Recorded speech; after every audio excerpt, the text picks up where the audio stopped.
მოგესალმებით ძვირფასო რადიო მსმენელებო და ტელემაყურებლებო, მე ვაჟა ოთარაშვილი გახლავართ მედია კავშირ ობიექტივის სტუდიიდან ვაგრძელებთ გადაცემათა ციკლს ლიტერატურა, ხელოვნება, სულიერება. ჩვენი სტუდიის ტელეფონის ნომერი უცვლელია, შეგახსენებთ 2388 ამ ტელეფონზე შეგიძლიათ დაგვირეკოთ, დაგვისვათ შეკითხვა, გამოხატოთ თქვენი მოსაზრება და გაგვიზიაროთ თქვენი შთაბეჭდილება. ჩვენს გადაცემას უყურებთ როგორც ტელევიზიით, ასევე ინტერნეტ ტელევიზიით და ისმენთ რადიო სიხშირეზე FM 105-სა და 1-ზე. ჩვენთან Skype-ით შეგიძლიათ დაკავშირება ლათინური ასოებით ობიექტივი 2, ეს განსაკუთრებით ჟამთა სიავის საგამო უცხოეთში გადახვეწილი ჩვენი თანამემამულების საყურადღებოდ. ხოლო ჩემი გადაცემის ფრიად საპატივსაცემო სტუმრები არიან ბიბლიის კვლევის საზოგადოების წევრები, მისი ხელმძღვანელი ბატონი ზაალ ლომსიანიძე და ბატონი კახაბერ ჭიღლაძე. მოგესალმებით. ბატონი ზაალ ლომსიანიძე თუ არ ვცდები 18 მარტის შუა რიცხვებში იყო ჩემთან გადაცემაში.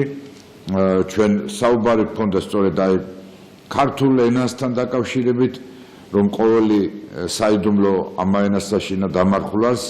მანამდე გავრცელებული იყო მათი ლექციები, მათი გამოსვლები, მათი კვლევები და მე საზოგადოების სხვადასხვა წარმომადგენლებმა მთხოვეს, რომ მომეწვია ისინი სტუდიაში და მართლაც, როდესაც ბატონი ზაალ ლომსიანიძე მოიწვია პირველი გადაცემის შემდეგ, ძალიან ბევრი მოწონების ზარი შემოვიდა პირადად ჩემთან.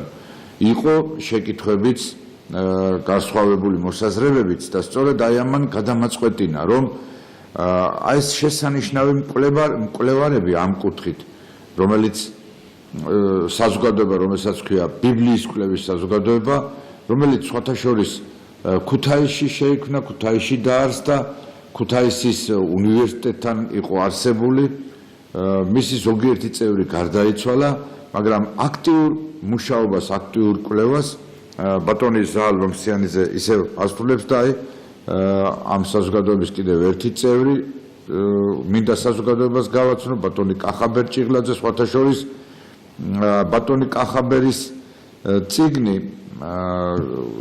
არის ქსელში, მისი საქართველოს ცივილიზაციის აკვანი ასე ქვია ამ წიგნს, რომელიც უდაოდ საინტერესოა, მისი მოსაზრებები, მისი ჰიპოთეზები, მისი კვლევები და ბუნებრივია, რომ ჩვენთვის ყველა ის თემატიკა, რომელიც ქართულს, ჩვენს მშობლიურს, ჩვენი წარსულის ფესვებთან მიახლებას ეხება, საზოგადოების ფართო ინტერესს იწვევს და ამიტომაც მე კიდევ ერთხელ ეთერს უთმობ ბატონ ზაალს და ბატონ კახაბერს. კიდევ ერთხელ მოგესალმებით, კეთილი იყოს თქვენი მობრძანება მედია კავშირ ობიექტივის სტუდიაში და მე მინდა წინა გადაცემიდან გავიხსენოთ ჩვენ ფრაგმენტი, სხვათა შორის ვერ მოვასწარეთ, იმიტომ რომ შემოვიდა ზარები გადაცემის დროსაც და ვერ მოვასწარეთ თითქოს ბოლომდე სათქმელი, რაღაცა მაინც ისეთი დაუკმაყოფილებლობის გზნობა მქონდა მეც და მე აღმოჩნდა რომ მაყურებელსაც და მე მინდა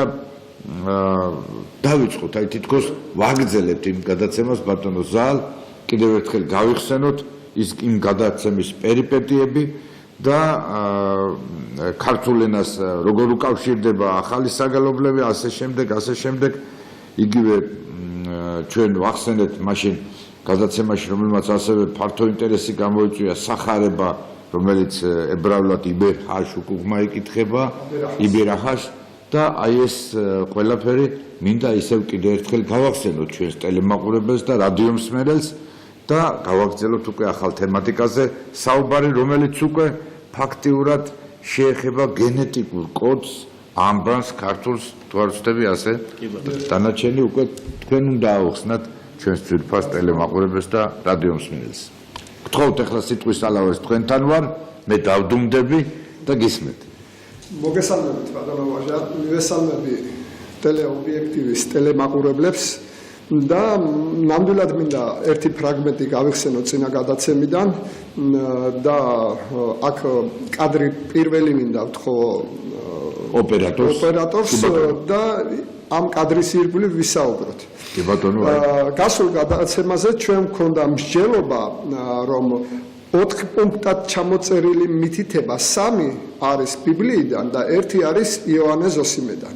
ესე იგი ბიბლიური მითითებები ერთი ის რომ უკავშირდებოდა ახალ ენას, მეორე ბიბლიური მითითება გვეუბნებოდა რომ ამ ენას აქვს თავისი სახელი, მესამე მითითება გვაწოდებდა ამ სახელის რიცხვს საზომს 154-ს, ხოლო ზოსიმედან ჩვენ მოძებული გვქონდა სახელი ლაზარე.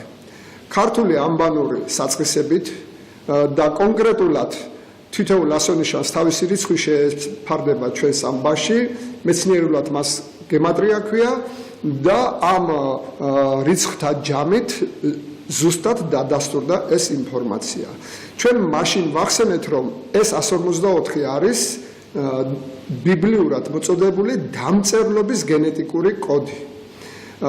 რატომ გენეტიკური და რატომ დაუკავშირეთ ეს გენეტიკას? ახლა დღეს გსურს საუბარი ამ საკითხზე. მეორე კადრზე გადავიდეთ და ამ მეორე კადრიდან უკვე ბიბლიური მოცემულობა ჩანს პირდაპირ. ესე იგი, ბიბლიაში არის ერთ-ერთი მთავარი აქ მითითებაც არის, სად წერია ეს ფრაზები. კაცი ღმერთის მსგავსებაა და მეორე მოცემულობა ღმერთი არის სიტყვა.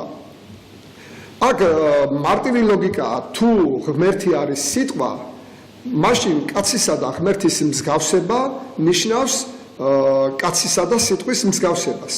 ესე იგი, რამდენი ათასწლეულია ეს მითითება იდო წმინდა წერილში, ბიბლიაში, მაგრამ ჩვენ დღეს უნდა ავხსნათ, მაინც რას ნიშნავს ეს მსგავსება. როგორ შეიძლება ადამიანი, კაცი და სიტყვა წერილი ერთმანეთს რაში შეიძლება ემსგავსებოდეს. ძველად თუ ცნობილი არ იყო უკვე თანამედროვე ეპოქაში 21 საუკუნეში ცნობილია, რომ ადამიანი, თვითონ ადამიანი წარმოადგენს წერილს. ეს არის გენეტიკური წერილი და იმ კუთხით, რომ სიტყვა დაწერილი სიტყვას გულისხმობს და რატომ ამასაც ვიტყვი. უფალი ყველგან ამბობს წერილარს და თვითონ წმინდა წერილიდან მოწოდებულია ფრაზა წმინდა წერილი, არა წმინდა საუბარი, არა წმინდა ლაპარაკი, არამედ წერილობითი ფორმა. და როცა სიტყვას განვიხილავთ წერილობით ფორმით, ჩვენ კარგად უნდა გვესმოდეს, რომ სიტყვა დაწერილი ეს არის ინფორმაციული წერილი. აი ზუსტად ასე გამოვიდა ადამიანიც. ადამიანიც გამოვიდა ინფორმაციულად დაწერილი წერილი. გენეტიკის კუთხით ბატონი კახა გვეტყვის ალბათ უფრო კონკრეტულად რას ნიშნავს ადამიანი როგორც წერილი. მოგესალმებით ისევ და ისევ, უღრმესი მადლობა მოწვევისათვის, მიესალმები მაყურებელს. ეს ძალზედ საინტერესო თემაა, რა თქმა უნდა, და დიდი ხანია ამ თემად დაკავებული ვარ, ვიკვლევ და პირდაპირ ადამიანი მართლაც ასეა, დაწერილია გენეტიკურად. მოგეხსენებათ, რომ ადამიანის ბიოლოგიური არსებობა იწყება უჯრედიდან, იმ ერთი უჯრედიდან, რომელიც ჩაისახება და ნუ შემდეგ ეს უჯრედი იყოფა 2, 4, 16, 32, 64 და ასე შემდეგ. და ასე ყალიბდება ადამიანის ორგანიზმი, სხეული მთლიანად, ტანი. როგორც ასეთი ამ თითოეულ უჯრედში ჩადებულია უკვე ინფორმაცია. იმ პირველივე უჯრედში ჩადებულია და შემდეგ ეს უჯრედი თავის კოპირებას ახდენს და ამ დაყოფის შედეგად ყველა უჯრედში, შემდეგ მომდევნო უჯრედში, რაც კი გაგვაჩნია ადამიანის უჯრედი, ყველა უჯრედის ბირთვში არის DNM, ანუ დეზოქსირიბონუკლეინმჟავა, რომელიც არის ინფორმაციული მოლეკულა. და ეს არის მემკვიდრეობითი, რა თქმა უნდა, მოგეხსენებათ. ზუსტად აი აქ არის ჩაწერილი მთელი ინფორმაცია ადამიანის სხეულის აგებულების შესახებ. აბსოლუტურად ყველაფერი, თმის ფერიდან დაწყებული თუ ფრჩხილებამდე დამთავრებული ყველაფერი აქ არის ჩაწერილი. უზუსტესად. ეს არის გაწერილი და ამის მიხედვით იგება შემდეგ ადამიანი და ყალიბდება. ეს სტრუქტურა გაიშიფრა 1953 წლისთვის და გაირკვა, რომ ეს არის სპირალური, ორი სპირალი, ერთმანეთთან დაკავშირებული წყალბადური ბმებით და ეს სენსაცია იყო, ასე ვთქვათ, იმიტომ რომ აქ არის განმეორებადი ნუკლეოტიდები, რომელიც ამ სპირალს ქმნის. ეს ორივე სპირალში ეს ნუკლეოტიდები თანაბრად არის, ოღონდ სარკისებურად. და ნუ პირობითად ეხლა ამას დაარქვეს რაღაც ლათინური ასოები, იმიტომ რომ ეს შედგება 4 აზოტოვანი ფუძისაგან: ადენინი, გუანინი, თიმენი, ციტოზინი. და შესაბამისად დაარქვეს AGTC. აი ამ ასოებით, ასე მარტივად რო ვთქვათ, ამ ნუკლეოტიდების მაგალითად ასოები რო ვიხმაროთ, აი ამ ასოებით არის დაწერილი ადამიანის გენომი მთლიანად. ასე რომ შეგვიძლია პირდაპირ ვთქვა, რომ ადამიანი არის დაწერილი, ბიოლოგიური წერილი არის ჩვეულებრივად. და თქვენ წარმოიდგინეთ კომპიუტერი და მისი პროგრამა დაწერილია მხოლოდ 2 ციფრით, ხო, 0-1 და რამდენად აღმატებული შესაძლებლობა აქვს ადამიანს ის 4 ციფრული ელემენტით არის დაწერილი. ეს სხვათა შორის კომპიუტერის პირველმა გამომგონებელმა ჩარლზ ბებიჯმაც იცოდა. რა თქმა უნდა. ეს უნდა ცოდნოდა კიდეც, ეს ასეც არის. ანუ ეს ერთ-ერთში და ეხლა უკვე ყველა გენეტიკოსი და აბსოლუტურად ყველა მეცნიერი ამაზე შეთანხმდა და შეთანხმებულია, რომ ეს ასეა და თუ შეძლებენ მე ამ ყველაფრის ამოკითხვას, როგორც ჩვენ წიგნს ვკითხულობთ, იმედია დროს დადგება ეს ბედნიერი დრო, ჩვეულებრივად შეგვეძლება თავიდანვე პირველივე უჯრედიდანვე გავიგოთ, როგორი იქნება ადამიანი მთლიანობაში. ეს ამ ეტაპზე მაინც თეორია, ჩვენ უფრო პრაქტიკულ საკითხებს მივუბრუნდეთ. როგორც ბატონმა კახამ აღნიშნა, 4 ინფორმაციული ერთეული წერს ადამიანს გენეტიკურად. 4 ნუკლეოტიდი და მსგავსად ამისა ქართულ დამწერლობაში და დამწერლობას როგორ უკავშირდება ახლა გენეტიკა ამას ეს არის. ვცდილობ ცოტა შორიდან მოვუაროთ და შემდეგ ყველაფერს ამას დავაკავშირებთ. და აღმოჩნდა, რომ ქართულ დამწერლობაშიდაც 4 ინფორმაციული ერთეული ემსახურება დამწერლობას. აქ ჩავთოთ მეოთხე კადრი, ამბანი არის წარმოდგენილი და მოგახსენებთ რატომ ვაჩვენებთ ამ ამბას. ესე იგი 4 ინფორმაციული ერთეულიდან ერთი ინფორმაციული ერთეული ასონიშათა მწკრივი მოცემული გვაქვს ჩვენ შავი ფერის წერით. აი ეს ამბანური მწკრივი განხილულია როგორც ძირითადი შემოქმედი დამწერლობისა. თუ ჩვენ ენის სპეციალისტებს შევეკითხებით, რომ ამბანის 3 დანარჩენი უკვე წითლით მოცემული მწკრივი წარმოადგენს თუ არა ღირებაც დამწერლობის შექმნაში, ჩვენ იქ მივიღებთ პასუხს არას. თითქოს დამწერლობაში რიცხვთა სისტემები და ასონიშანთა სახელები არ მონაწილეობს. არადა ბიბლიურად მოწოდებულია, რომ წერილი, რომელიც წმინდა წერილის სახით არის მოწოდებული, დაწერილია წერის 2 მექანიზმით და შემდეგი კადრი მინდა თქო მეხუთე კადრი. 2 წერის მექანიზმი გულისხმობს შინაგან და გარეგან წერილს. წიგნი ნაწერი მელნითა, ეს კარგი ტერმინია თვითონ ბიბლიიდან აღებული, ესე იგი, რასაც თვალით უყურებთ, ასონიშნებს კომბინაციაში. ეს არის სიტყვები, წინადადებები და აი ამ ნაწილზე არის დაშენებული ენათმეცნიერება თავისი კანონებით. და მეორე წიგნი ნაწერი სულითა, ეს ის არის, რომელიც არ ჩანს თვალით. ეს არის წითლად მოცემული ამბანური 3 მწკრივის შესაძლებლობა და ამ 3 ინფორმაციული მარაგით გონების თვალით იხილება წერილის სულიერი მხარე. ანუ სიტყვის ქვეშეთი. არ ზესკნელი სიტყვისა. კი ბატონო. ეს ყველაფერი ბიბლიური კარნახიდან არის ჩვენ რაც გვაქვს ინფორმაცია მოპოვებული და აქვე მინდა აღვნიშნოთ, რომ მსგავსად დნმ-ში არსებული 4 ნუკლეოტიდის წერისა, 4 ინფორმაციული ერთეულის წერისა, ქართულ დამწერლობაშიდაც არის 4 ინფორმაციული ერთეულით წერა პრინციპით 1+3. რას ნიშნავს ახლა 1+3? 1 ეს არის ის შავად მოწოდებული ამბანური მწკრივი, რომელიც ასონიშანთა მწკრივია, ხოლო 3 ეს არის წითლად მოცემული 3 მწკრივი, რომელიც არ ჩანს დამწერლობაში, მაგრამ როგორც წმინდა წერილი გვეუბნება, ძალიან დიდი როლი აქვს ამ 3 მწკრივს. ეს ფრაგმენტი ძალიან პასუხობს ნუკლეოტიდურ წერას და ალბათ ბატონი კახა უკეთესად იტყვის ახლა ამ ინფორმაციას. აი ამბანურ დამწერლობას როგორ უკავშირდება ეს ყველაფერი და როგორც მაგალითად ქართულ დამწერლობაში აგერ ბატონმა ზალმა ბრძანა 1+3 პრინციპი და ეს ირეკლება დნმ-ში სარკისებურად. დნმ-ში არის 3+1 პრინციპი. ანუ იმ 4 ნუკლეოტიდიდან 4 ძირითადი აზოტოვანი ფუძიდან კოდონებს ქმნის 3. ანუ ტრიპლეტებად არის დაწყობილი და ამას მე კოდონები დაერქვა, შემდეგ კი მოგახსენებთ მე ამ კოდონებზეც დაწვრილებით და ის მეოთხე ტრიპლეტი, მეოთხე ნუკლეოტიდი ამ ტრიპლეტში არ ზის. ანუ არის DNM-ში, მაგრამ კოდონში მხოლოდ 3 ნუკლეოტიდი იღებს მონაწილეობას. აი აქ ჩანს უკვე სარკისებური პრინციპი 3+1. რაც პირდაპირ მიესადაგება ჩვენ ქართულ დამწერლობას. იქ 1 ჩანს და 3 დამალულია, აქ 3 ჩანს და 1-ია დამალული.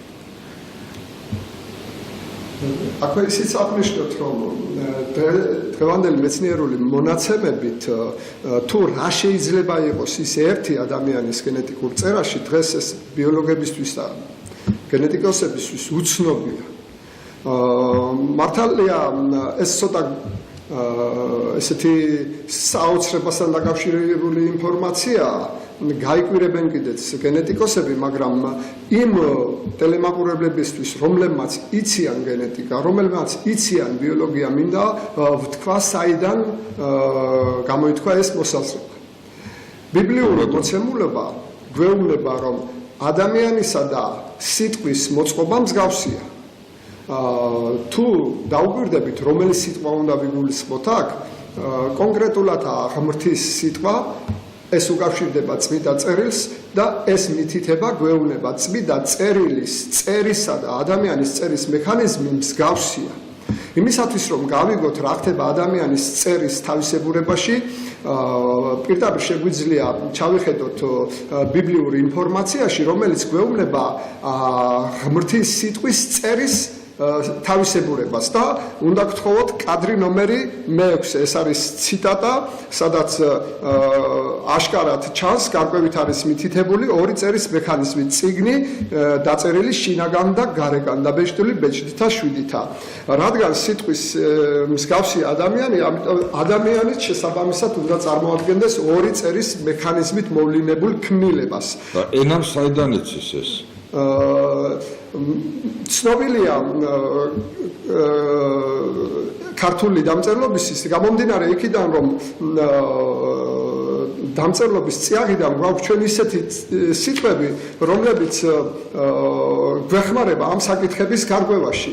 მაგალითისთვის მე მინდა სიტყვა სულზე ვთქვა რამდენიმე სიტყვა.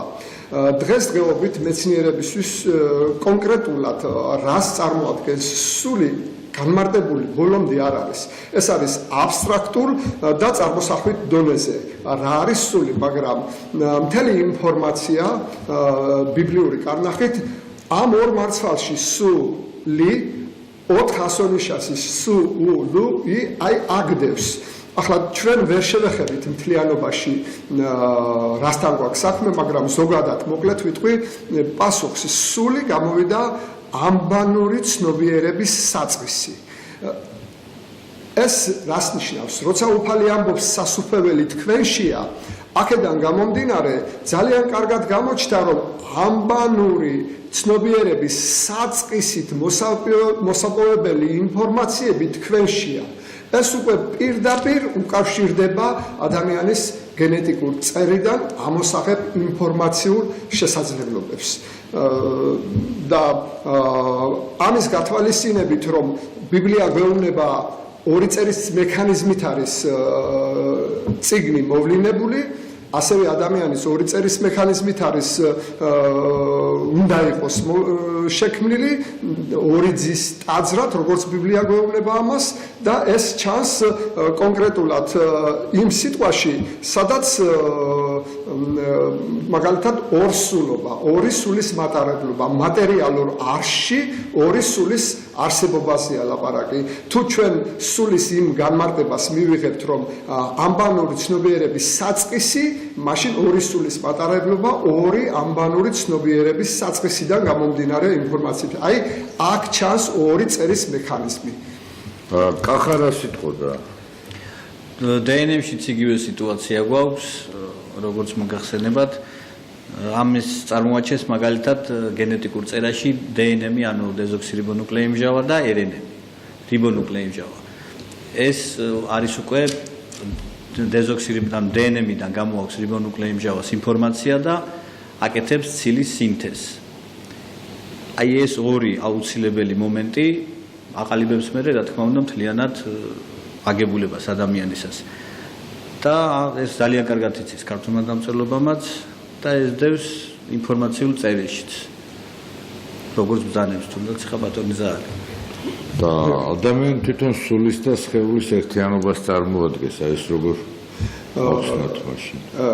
აი უფრო მოხერხებულად რომ პასუხი გავცე, მოვასწრებ ერთი ინფორმაციის მოწოდებას და მე გადავალ სულისა და სხეულის ერთობაზე. ესე იგი ქართული ენისა და დამწერლობის ფენომენი წარმოსაჩენად ერთი კი რამდენიმე ციტატა ბიბლიური უნდა მოგაწოდოთ, ესაა კადრი ნომერი 7 და აქ არის საუბარი ტაძრის შესახებ, როდესაც უფალი ეუბნება დახსენით ტაძარი ესე და მესამე დღეს აღვადგენო. აქ გაუგებრობას იწევდა ის, რომ სამ დღეში როგორ აღადგენა ტაძარს, როცა 46 წელი შემდებოდაო. ხოლო ის იტყოდა ტაძრისათვის გვამისათვის ისა. ჩვენ არ უნდა გვიკვირდეს, რომ საკუთარი გვამის ტაძარი ეს არის სხეული ადამიანის, მაგრამ სხეული ამ ფორმით ბიბლიურ წერაში არ არის ხსენებული. ბიბლიურ წერაში არის, აი მაგალითად, როცა შეიფრეს იესო ტანჯესის აქ მოცემული არის ქვეყნების და სახელებაში, თქვათ ასურის ტანი, ურიას ტანი, ტანფუძი ახმარე, მაგრამ სატანჯველს გაგიმრავლებთ. ტანფუძით არის მოწოდებული ინფორმაცია. ჩვენც ახლა გვამის ტაძარი არასხეულით დღევანდელი ქართულით, არამედ ავიღეთ ბიბლიური ტანფუძიდან გამომდინარე და დაუკავშირეთ ეს ინფორმაცია ტანს ამბანური საწყისიდან შემდეგნაირად და უნდა ვნახოთ შემდეგი კადრი, ეს არის კადრი ნომერი მერვე. აი აქ ჰემატრია, ისე მეცნიერული ენით რო ვთქვათ, ადამიანის ტანი რიგითობის მიხედვით 21 ტუ ა პირველი 14 იათი ჯამში გვაძლევს 46. ჩვენ ეს გამოვედით ქართული ენიდან და ქართული ვერსიიდან, მაგრამ ახლა შევხედოთ იგივე სიტყვას, როგორ კარნახობს ის დამწერლობები, რომლებიც ითვლება ბიბლიის დედან დამწერლობის ფორმად. მაგალითად, ებრაული სიტყვა, რომელიც სიტყვაც აღნიშნავს გვამის ტაძარს, ანუ ტანს და ბერძნული სიტყვა და შემდეგი კადრი ვაჩვენოთ აქ. ესე იგი, მსგავსად მეცხრე კადრი. მეცხრე კადრი. მსგავსად ჩვენი სიტყვისა ტანი, ებრაელებს აქვს სიტყვა გუფ, ხოლო ბერძნებს აქვს სომა. იგივე პრინციპით დათვლილი გუფ, ტანი ებრაულად 26 ტოლია, ხოლო სომა 55-ის. ახლა რატომ გამოვიტანე შეჯერებულად სამი სიტყვა ასე? ბიბლიური მოცემულება იყო, რომ გვამის ტაძარი გვიკარდახა. გვიკარდახა 46. გვამის ტაძარსა და 46 შორის კავშირი აჩვენა მხოლოდ ქართულმა დამწერლობამ, ქართული ამბანური საზომით. და ბუნებრივია, აქ კითხვა უნდა დაისვას. რატომ ვერ აჩვენებს ვითომ და ბიბლიის დედანი დამწერლობის ფორმის მომცემი ორი დამწერლობა, ებრაული და ბერძნული, კავშირს ადამიანის ტანსა და რიცხვ 46 შორის. აქ ბუნებრივია, უნდა ვიფიქროთ, რომ დედან დამწერლობის ფორმას არ წარმოადგენენ და ამიტომ მათთვის უცნობია ეს ინფორმაცია. რას ნიშნავს ეს ინფორმაცია, სხვა კუთხითაც განვიხილოთ. და ისევ იმ კადრს თუ დაუბრუნდებით, იქ არის მეორე პუნქტად ნაჩვენები, რომ ქართულმა ენამ და დამწერლობამ იცის ადამიანის გენეტიკური წერილი და აქ უკვე ძალიან საინტერესოა, რომ 46 როგორ უკავშირდება გენეტიკას. 46, დიახ. 46 DNM-ში 46 მოგახსენებთ, ეს არის ქრომოსომათა რაოდენობა. მოგეხსენებათ, ქრომოსომებში არის ჩაწერილი მთელი ინფორმაცია, როგორც გითხარით, DNM-ში. ქრომოსომა არის მაკრომოლეკულა, რომელიც შედგება დნმ-ისაგან და ადამიანის უჯრედის ბირთვში ჩადებულია 46 ქრომოსომა. 23 დედისგან, 23 მამისგან. წყვილად. და ამ შეწყვილების ხარჯზე ეს ინფორმაცია იკრიბება და მთელი ადამიანის სხეული მერე და მთელი გენომი ჩადებულია აი ამ 46 ქრომოსომაში. არც მეტი, არც ნაკლები. ეს გენეტიკა ზუსტი მეცნიერება და ვერაფერს ვერ უზავთ ამას, ვერც გამოვაკლებთ, ვერც მივამატებთ.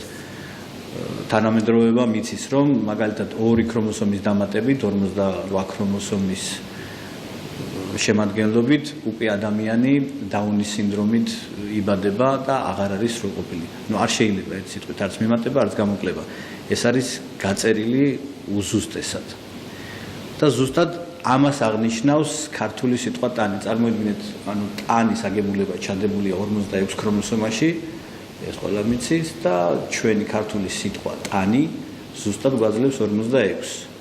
მე სულზეც მოგახსენებთ ეს ოდენობა სამიმისა რა ქვია. რა თქმა უნდა, ქრომოსომათა ოდენობა ჩადებულია ქართულ სიტყვაში. შეიძლება შემთხვევითობას მიაწეროს, დამთხვევას. ეს შეუძლებელია. ბატონმა ზალმა იმიტომ მოიყვანა სხვა ენებიდანაც მაგალითები, იმიტომ რომ არც ერთ სხვა ენაში სიტყვა ტანი, ანუ ადამიანის სხეული არ ესადაგება 46. და ქართულ ენაზე კიდევ ერთი წეღან თქვენ ბრძანეთ სულისა და ხოცის ერთობა არის ადამიანიო და მე გამომჩა და არც ერთმა სწავლებამ არ იცის სულის რაღაც ზუსტი განსაზღვრება ან მდებარეობა ან ასე შემდეგ. ქართულ ენაში ესეც არის. შეგვიძლია თავს მივცეთ უფლება და ვივარაუდოთ ასე რომ პირჯვრის გადაწერის დროს, როგორც ვიწერთ პირჯვარს, გადაკვეთის ადგილზე ჩვენ ამას მხოლოდ ქართულ ენას აქვს ეს ვეძახით სასულეს. კი, სასულეში გადამსტავ, კი, სასულე. ეს სიტყვა სასწაულებრივად აღწერს აი იმ ადგილს, სადაც შეიძლება რომ სულის ცენტრი, ეხლა სული რა თქმა უნდა ყველგან არის გადაწერის დროს, პირჯვრის გადაწერის დროს ამ ორი ვერტიკალური ღერძის გადაწერის ადგილი, სასულე. კი ბატონო. დედება უფროს. ბატონო ვაჟა, ჩვენ ალბათ დღევანდელი დრო არ მოგცემთ საშუალებას ზუსტად ამ საკითხს კიდევ უფრო მეტი სიღრმისეულად რომ ჩაუღმავდეთ. ჯერ გვაქვთ რო ყოველ შემთხვევაში. ერთს მეც დავამატებ აქ რომ როცა ადამიანი პოლემიკაში შედის სხვასთან, მე ჟესტიკულაციით ინსტინქტის ენაზე მინდა ნიმუშად ხელის მოძრაობები გაჩვენოთ. როცა ადამიანი ან ეკამათება, ან ეთანხმება ვინმეს, არასდროს არ ამბობს აი ასე რომ მე შენ დაგეთანხმები, ან მე შენ არ გეთანხმები. ყოველთვის ინსტინქტის დონეზე ადამიანი ხელს იდებს მე ასე არ ფიქრობ. მე მგონია რომ მართალი ხარ. ანუ სასულეზე პირდაპირ და აქ ენა განსაზღვრავს ეს მე ადამიანის მიაგზის ეს არ არის მხოლოდ უბრალოდ დამთხევა აქ ჰემატრია რიცხვთა მათემატიკა და სიტყვის მათემატიკა გვეუბნება რომელი სული ზის რა ფუნქცია აქვს და როგორ შემოდის ორგანიზმში და როგორ გადის ორგანიზმიდან ეს ცალკე დიდი მეცნიერება უნდა გახდეს ძალიან ინფორმაციულია ამ კუთხით და მადლობა კახას რომ გაგვახსენა ეს ინფორმაცია. ეს დნმ-ის და შემთხვევითი არ არის ბუნებრივი დამთხევა, მეტუმეტ ეს ქართული. გავაგრძელებ ახლა თემას, როგორც ბატონმა კახამ აღნიშნა დნმ ეს არის ორი სპირალი, რომლებიც ერთმანეთთან დაკავშირებულია კომპლემენტარობის პრინციპით. რას ნიშნავს ეს? ესე იგი ჩვენ მარტივად გასაგებად რო ვთქვათ, სარკულის სიმეტრია ვიხმაროთ სიტყვა. ანუ მსგავსია, მაგრამ შებრუნებული მსგავსებით. ეს ორი სპირალი აი ასე უკავშირდება ერთმანეთს. და როცა თქვენ კითხვა დასვით ადამიანში სხეულისა და სულის ერთობაზე, ჩვენ შევეხეთ ერთ ნაწილს, ერთ თემას ტანს, მაგრამ ტანისა და სულის ერთობა ეს არის ზუსტად ორი დნმ-ის სპირალივით. სადაც კომპლემენტარობა, ანუ შებრუნებული მსგავსება უკვე რიცხობრივ პარამეტრებშიც ჩანს. ამის საჩვენებლად ნახოთ კადრი რომელი 11 და კიდევ ერთხელ დაუკვირდეთ როგორი ჰარმონია დევს ქართულ ენასა და სული 64. რას ნიშნავს 64? აი პასუხს ბატონი კახა გავცემს, მაგრამ ერთს მინდა მივაქციოთ ყურადღება რომ თუ ტანი იყო 46 და 64 ერთმანეთს გავს, ოღონდ შებრუნებული. აი ეს პრინციპი არის დნმ-ში დაცული და ბატონი კახაბერი გვეტყვის, რასაც ნიშნავს ახლა 64. კი ბატონო, ამას ჩავიკითხავ, ეს ცოტა ტექნიკური მხარეა, მაგრამ აუცილებელი დნმ-ში დაშიფრული გენეტიკური ინფორმაციები წაკითხვადია, დღეს ეს შესაძლებელია. დნმ ჯერში ფუძეების თანმიმდევრობა პირდაპირ საზღვრავს ფუძეების თანმიმდევრობას რიბოსომაში, ანუ RNA-ში, რომელზეც იგი გადაიწერება ტრანსკრიფციის დროს. RNA-ის ნუკლეოტიდურ თანმიმდევრობასა და ამინომჟავების თანმიმდევრობას შორის კავშირი ისაზღვრება ტრანსლაციის წესებით, რომლებსაც გენეტიკური კოდი ეწოდება. თუ შეიძლება კადრი მე-12 რო ვაჩვენოთ, კარგი იქნებოდა. მე-12 კადრი.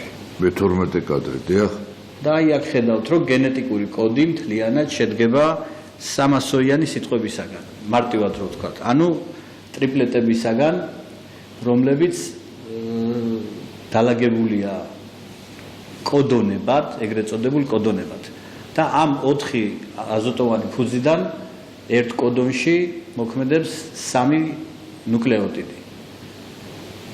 მე-4 არ ჩანს, როგორც წეღან მოგახსენეთ. და ამ მთელი ამ პრინციპით არის შედგენილი ადამიანის დნმ.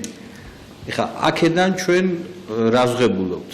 გამომდინარე იქიდან, რომ 300-იანი კომბინაციებისთვის გამოიყენება 4 ფუძე, ესე იგი ჩვენ ვღებულობთ 4 მესამე ხარისხში კომბინაციებს, ანუ 64-ს, 4 გამრავლებული 4-ზე, გამრავლებული 4-ზე, მოგეხსენებათ. ესეც უცვლელია და უთყუარი ასე რომ არც მეტი გვაქვს კოდონი, არც ნაკლები ვერც გვექნება. და რას მიგვანიშნებს ეს 46-ის და 64-ის დამთხევა ერთმანეთთან, ეს საკისებური დამთხევა, დიახ? კი ბატონო, ეს კოდონები ქმნიან ამინომჟავებს, რაც მე ადამიანს აძლევს, ეს ამინომჟავები ყველა მიცის და რითაც საზრდოობს ადამიანი ამ ამინომჟავებიდან გამოყოფილი ენერგიით. და თუ ქრომოსომათა რაოდენობა, ანუ სხეულის აღნაგობა ქართული სიტყვა ტანი გვაძლევდა 46 ქრომოსომას, ქართული სიტყვა სული გვაძლევს 64-ს, რომელიც უტოლდება 64 კოდონს, რითაც საზრდოობს ადამიანი ამ ენერგიით. და კიდევ ერთხელ ვიხმაროთ სიტყვა, რომ ეს ინფორმაცია დაუშვათ დამთხევა. 46 და 64 დაემთხვა, მაგრამ მაშინ კიდევ ერთ საკითხს გავამახვილებ ყურადღებას, რომ 46 ტანს შეეფარდებოდა და ტოლობაში მოდიოდა ქრომოსომთა რაოდენობასთან, მაგრამ თუ შევხედავთ ტანს, ტანი ეს არის ნაყოფი და ქრომოსომაც წარმოადგენს ნაყოფს, სადაც ინფორმაცია ჩაწერილი არის, მაგრამ 64 სული ამ შემთხვევაში გვევლინება როგორც ამ ნაყოფის წამკითხველი სისტემა. და სწორედ ასე არის მოწყობილი გენეტიკურად ადამიანის, რომ 64 კოდონი წარმოადგენს იმ ნაყოფის წაკითხვის შესაძლებლობას, რომელსაც ქვია კოდონური სისტემა. ეს უბრალოდ არ ემთხვევა ერთმანეთს და თუ ჩვენ ვისაუბრებთ, რომ აი რაოდენ დიდი ჰარმონიაა ჩადებული ქართულ სიტყვაში ტანი და სული, ამით არ შემოიფარგლება და კიდევ უფრო მეტის ჩვენება შეიძლება იგივე ორი სიტყვის რიცხობრივი სათვალეების დათვლის შემდეგ. და გთხოვთ შემდეგი კადრი, ნახოთ, ეს არის მე-13 კადრი, თუ არ მეშლება. ვიცით, რომ ქართულ ამბანში არის 2 რიცხვთა სათვალავი. ჩვენ მსჯელობა გვქონდა რიგით რიცხვთა სათვალავით დავთვალეთ 46, დავთვალეთ 64. მაგრამ როცა შევუფარდეთ ორივე რიცხვთა სათვალავი ამ ორ სიტყვას, აღმოვაჩინეთ, რომ კომპლემენტარობის, ანუ შებრუნებული მსგავსების პრინციპი მის ორივე სათვალავით დათვლილ საბოლოო რიცხვებსაც აქვს. ტანი სულ სათვალავით 407-ია, რომელიც ზუსტ შებრუნებულ მსგავსებაში არის სულ 704-თან. ამით რისი თქმა მინდა? ძალიან დიდი ჰარმონიაა ქართულ ენასა და დამწერლობაში. მსგავს ვერ ვიხილავთ ვერც ერთ დამწერლობაში. კიდევ შემიძლია დავამატო, რომ რადგან შევეხეთ ტანფუძეს, აუცილებლად უნდა აღვნიშნო, რომ ტანფუძე უკავშირდება ისეთ სიტყვას, რომელიც თითქოს ინტერნაციონალური სიტყვაა სატანა, მაგრამ ტანფუძესთან კავშირი და გეტყვით რატომ. იმ დროს, როდესაც მოცემული გვაქვს ჩვენ ქართველებს სიტყვები ტან, ჯვა, სატან, ჯველი, პირდაპირ სიტყვაა სატან, დამსჯელი. ტანთან დაკავშირებული ინფორმაცია, რომელიც რიცხვით პარამეტრებზედაც ზუსტ პასუხს გვაძლევს საბოლოო ჯამში 666-თან, მაგრამ ანალოგიურ სიტუაციაში იგივე სიტყვები, რომელიც ებრაულ და ბერძნულ დამწერლობებს აქვს და ენას აქვს, მაგალითად გუფ და სომა, ამ სიტყვებს არავითარი კავშირი არ აქვს ტანფუძესთან, მაგრამ საქმეზე ბიბლიური წერის შემთხვევაში სატანა ორივე ენიდან წარმოდგენილია ტანფუძით. აქ არის ერთი საინტერესო, რომ მათ ტანის აღნიშნული თავიანთი სიტყვები აქვს, მაგრამ სატანის შემთხვევაში ტანფუძე გამოყენებული არის სატანის წერაში. მაგრამ ერთი რამ უნდა ვიცოდეთ, 666-ის დასათვლელად მხოლოდ ქართულ ამბანსა და ენას შეუძლია ჩვენება მისი არსის და დღემდე არ მომხდარა ამის დაცვა და ამიტომ მსოფლიოს პასუხი არ აქვს რა არის 666. და გენეტიკურ წერასთან კიდევ უფრო სიღრმისეულად რა ხდება?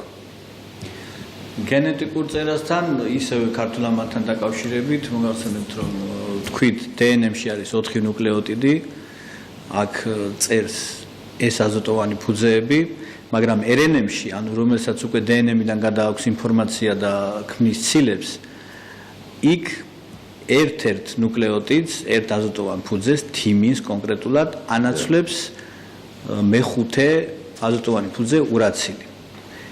ესეც აუცილებელი მოვლენაა და ყოველთვის ასე ხდება, ურაცილი ყოველთვის თიმინს ანაცვლებს და აუცილებლად ანაცვლებს. ეს ფორმა მაგალითად ძალიან კარგად ჩანს ასევე ქართულ ამბანში, სადაც ჩვენ გვაქვს 4 უბრალოდ ქონდა დავათის სტელაზე 4 ხმოვანი და უნი ჩნდება შემდეგ უკვე. უბრალოდ იქ არ ჩანს, მაგრამ ამაზე უფრო კარგად მოგახსენებთ ბატონი ზაალი. კონკრეტულად ვიტყვი, ჩვენ ამბანში გვაქვს 5 ხმოვანი. მაგრამ კადრი მე-15 უნდა გთხოვოთ. კი ბატონო, მე-15 კადრი ცნობილია, ერთ-ერთი ყველაზე ძველი ნიმუშია ქართული ამბანის დავათის სტელაზე მოცემული და მე მინდა იმის თქმა, რომ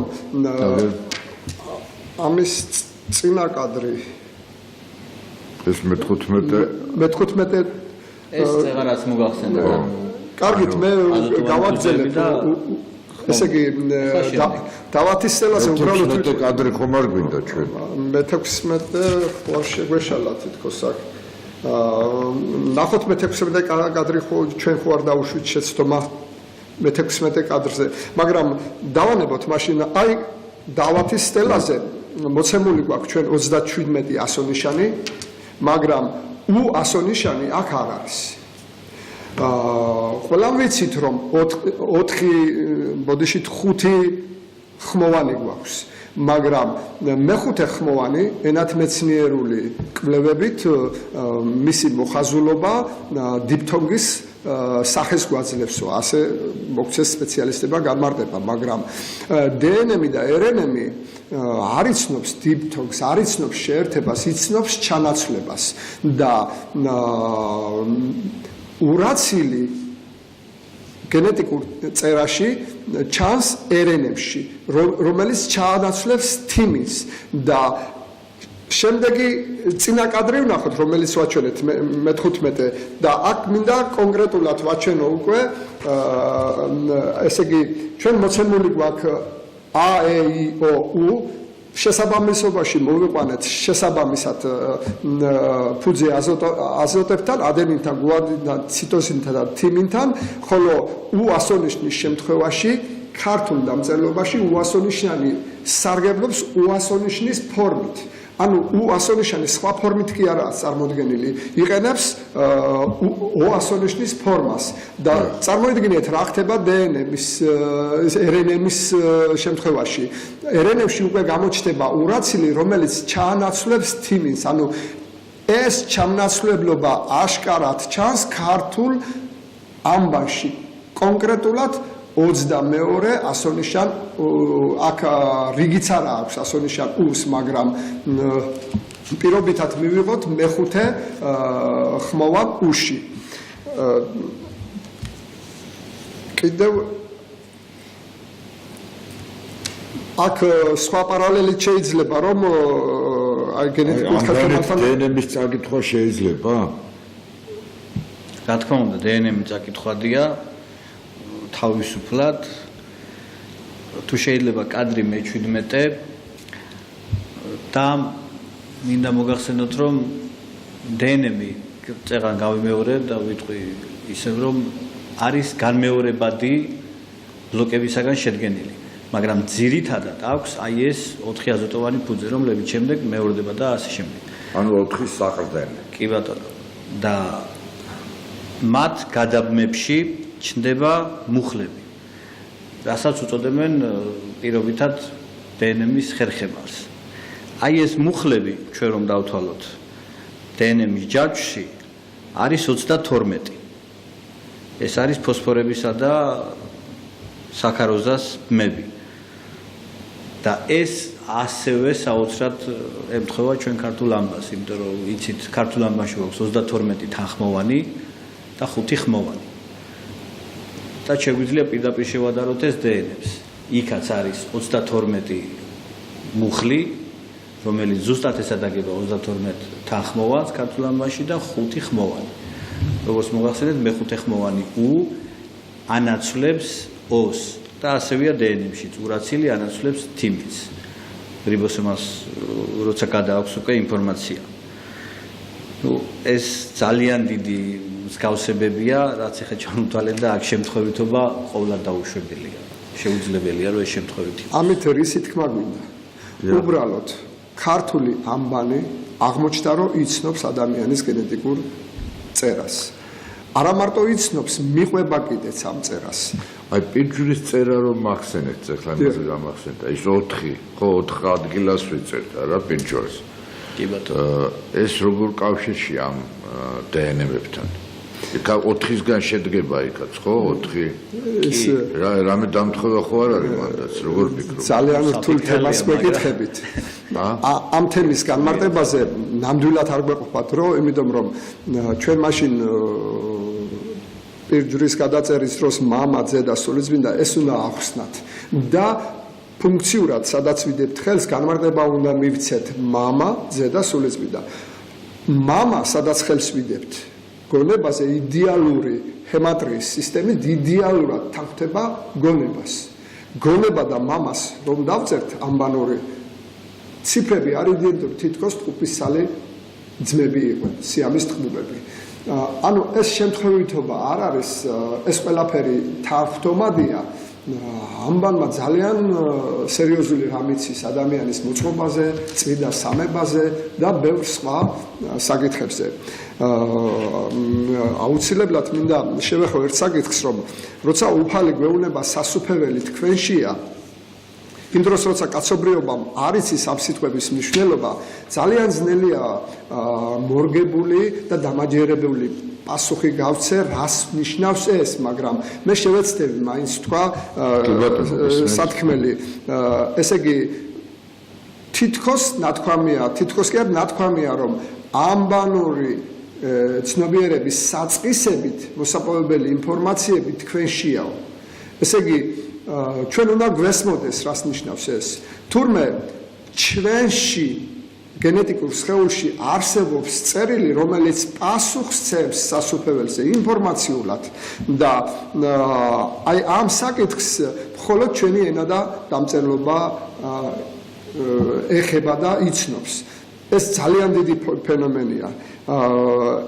ეს ფენომენი მითო წარმოჩინდა და მითო მოდის ასეთ დამთხოვებში, რომ თავის დროზე ეს თამამი მოსაზრებაა, მაგრამ ჩვენ ახლა გავაშკერებთ თავის დროზე ქართული დამწერლობა და ქართული ამბანი აღებული ყოფილა ადამიანის გენეტიკური წერიდან.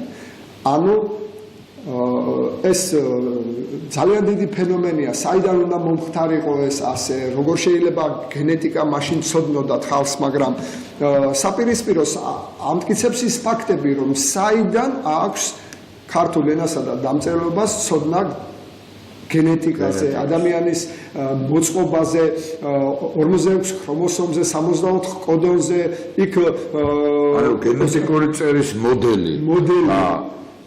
ქართული ანბანური წერის მოდელი ერთმანეთს ემთხვევა, ერთნაირია, რო გასაგებად რო იყოს მაყურებლისთვის და მეტი მსგავსია და ეს ბიბლიაში გამოხატულია ამ სიტყვებით. და ალბათ იოანე ზოსიმეც შეიძლება სწორედ აქედან ამომავალს, აი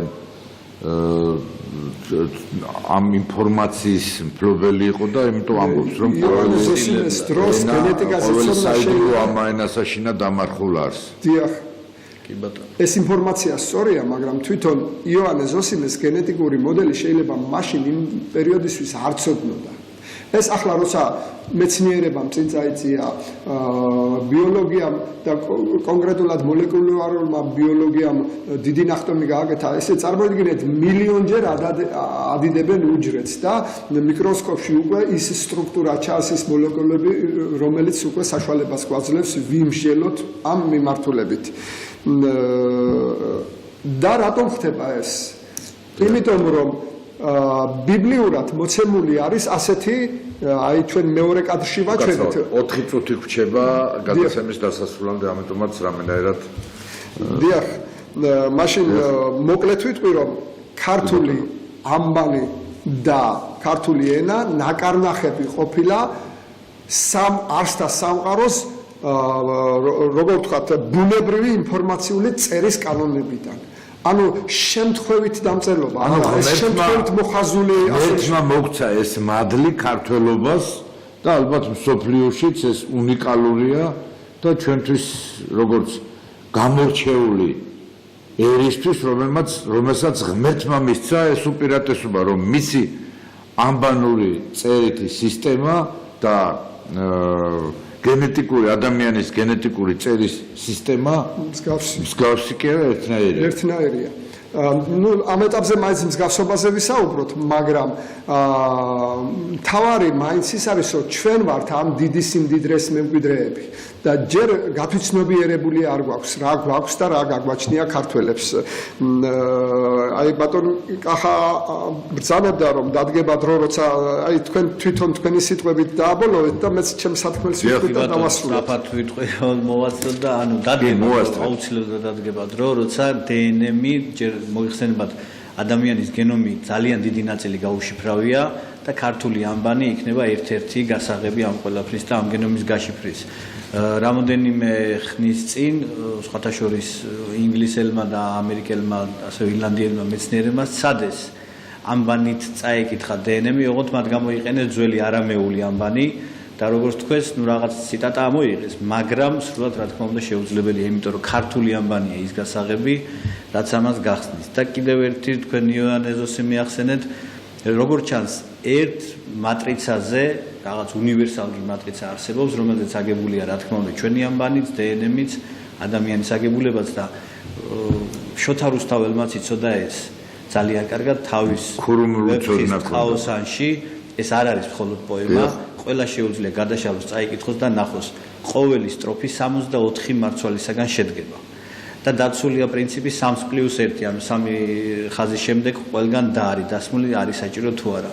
ზუსტად რაც წეღავს საუბრობდით 3+1 პრინციპი და ეს 64 როგორც 64 კოდონი.